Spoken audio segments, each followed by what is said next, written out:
Fasala Nagisora Agriculture Research Center Mushroom Bahike Sunamui Ajimogo Yak Fologi Mano Abonotino Training Khwlaijakha ফাশালো mushroom হুকবার training পান্ডা সংস্থা নাগিছড়া কৃষি গবেষণা কেন্দ্র কৃষি গবেষণা কেন্দ্র নি লুয়া চিমুংবাই tribal research and culture institute নি শক্থারমাবাই ও ট্রেনিং পান্ডা সংস্থা অশালনি পান্ডাও ফাই মানজাখা হুকবার হামক্রাই বেদিক নি মন্ত্রী রতনলা নাথ চামুং বেদিক নি মন্ত্রী সুশান্ত চৌধুরী তাই তিপ্রাসা হামক্রাই মন্ত্রী বিকাশ দেববর্মানো খবই কুমনি আদুং রক আমাদের মূল উদ্দেশ্য এগ্রিকালচার হর্টিকালচার মূল উদ্দেশ্য একটা জমিও ফাঁকা রাখা যাবে না এক পরিমাণ জায়গাও না আমরা প্রচুর পরিমাণে আমরা দেখবেন এখন আপনার কতগুলি শুধুমাত্র মাশরুম না আমি যদি বলি সালেমাতে এক মহিলা সালেমা একজন মহিলা উনি গোলমরিচ বিক্রি করছে কোথায় ব্রাজিল অস্ট্রেলিয়াতে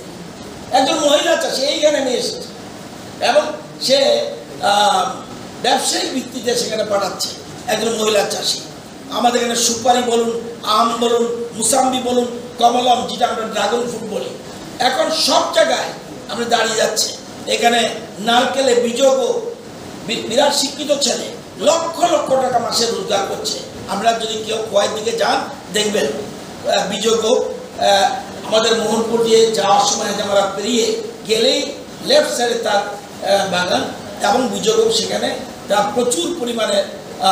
ইনকাম করছে লঙ্কা মানে সবসময় দেখবেন ওই এই জন্যই বলছি কৃষি দপ্তরের সঙ্গে যোগাযোগ রাখতে হবে যে দেখবেন লঙ্কামুড়ে একটা জায়গা আছে রাজনগর এবং জয়পুর এরা কী করে জানেন কপি আমরা সবাই জানি ফুলকপি শীতকালে হয় তারা আর্লি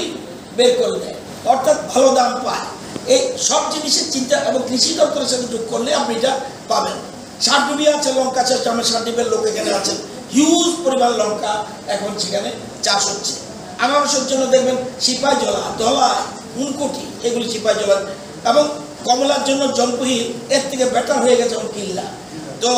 কাঁঠাল আমাদের সোনাপুরা মোহনপুর খোয়াই কাঁঠাল আগের মতো আমার মনে আছে আগে কাঁঠাল বাজারে আসতো কেউ খেত না আজকে কাঁঠালের ব্যবসায়িকভাবে চাষ আরম্ভ করছে অর্থাৎ কাঁচা অবস্থায় আমরা কিন্তু কাঁঠাল বিক্রি করতে পারছেন হিউজ পরিমাণ আমার নিজেই আমি বলি আমি ডায়াবেটিস পেশেন্ট বাজারে গেলে মাশরুমটা আগে কিনি সবচেয়ে আগে ফার্স্ট মাশরুম ডায়াবেটিস রোগীদের জন্য সবচেয়ে মানে উপকারিতা কোনো ক্ষতি করে না যারা নিরামিষ বুঝি তারা এই মাশরুমটা সবচেয়ে আগে কিনে আমি বটল মাশরুম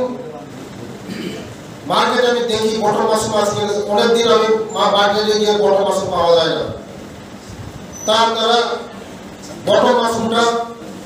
একটু করবেন আর একটা ডিমান্ড আছে যে সাদা দুধ মাশরুম এটাও মার্কেটে ডিমান্ড আছে প্রচুর ডিমান্ড আছে মাশরুম অনেক কোয়ালিটি মাশরুম আছে অনেক দামি দামি মাশরুম আছে আমাদের অফিসার আজকে আপনাদেরকে ট্রেনিং দেওয়া হবে আপনারা ট্রেনিং নিয়ে আপনাদের যে স্বাবলম্বন হবেন আগামী দিনে আমাদের সরকার আছে আপনাদের পাশে আছে সরকারের যা সাহায্য লাগে সরকার দেবে আমাদের সিনিয়র লিডার সিনিয়র মিনিস্টার আমাদের রতন স্যার অনেক অভিজ্ঞ আছে আমাদের সরকার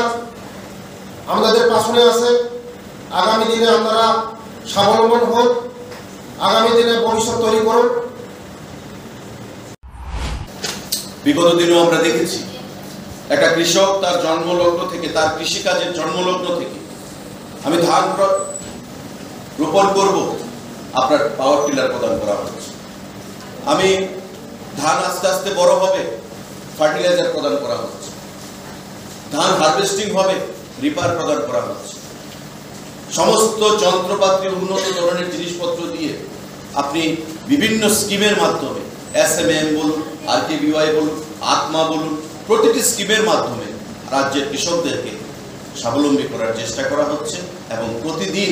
প্রতি সময়ে আমরা দেখতে পাচ্ছি বিভিন্ন বাজেটের সময়ে কৃষকদের জন্য সেখানে অর্থ বরাদ্দ রাখা হচ্ছে আমাদের রাজ্যে যিনি বর্তমান কৃষি দপ্তর সামলাচ্ছেন বিচক্ষণতার বিভিন্ন সময় পরিচয় দিয়েছেন বিগত সময়ে এবং বিগত দিনে আমরা দেখেছি যে উনি জমিন থেকে উঠে এসেছেন, মানুষের সঙ্গে থাকতে ভালোবাসেন, পছন্দ করেন। গতকালকেও আমাকে আসার পরে এখানে বলছিলেন যে কুমারঘাট এবং ধর্মনগরে গেছি, যন্ত্রাংশ বিতরণ করে এসেছি মানুষের সঙ্গে। দুদিন আগে আমরা দেখেছি উদয়পুরের কাকরাবন এলাকাতে উনি মাঠে নেমে কৃষকের মতো সেখানে মানুষকে জিনিসপত্র বিতরণ করছে।